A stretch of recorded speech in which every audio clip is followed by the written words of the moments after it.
Morning বন্ধুরা, আবার একটা নতুন ভিডিও নিয়ে তোমাদের সঙ্গে চলে এলাম।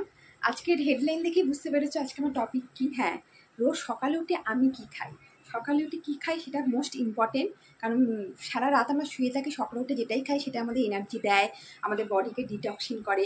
সকালে উঠি, ঘুম থেকে উঠে আমি একটা গরম জল করে নিই, গরম জলের মধ্যে একটা পুরো লেবু এটা দিয়ে তারপর আমি সকালে উঠে এটাই খালি পেটে এটাই খাই। হ্যাঁ, লেবুতে প্রচুর পরিমাণে ভিটামিন সি থাকে। ভিটামিন সি আপনারা জানেন আমাদের স্কিন হেয়ারের জন্য খুবই ভালো। ভিটামিন সিতে ভিটামিন সি ইনটেক করার পর আমাদের রিঙ্কেল, ফাইন লাইন্স এগুলি দূর হতে সাহায্য করে, আমাদের স্কিন টোনটা অনেক লাইট করে, আমাদের ডিটক্সিন করে পুরো বডিটাকে। এর জন্যে lime water, hot lime water এটা খুব আমাদের সকালে বেলা ঘুম থেকে উঠে এটা খাওয়া খুবই দরকার। লাইম ওয়াটার খাওয়ার পর তারপর কিছুক্ষণ পর 5 মিনিট পর তারপরে যেটা আমি খাই সেটা হলো চিয়া সিডস। হ্যাঁ, চিয়া সিডসকে সুপারফুড বলা হয়, এটা তো আপনারা সবাই জানেন। আগের দিন রাত্রে আমি 1 গ্লাস জলে 1 চামচ চিয়া সিডস ভিজিয়ে রাখি। এটা সারা রাত ভিজে থাকে।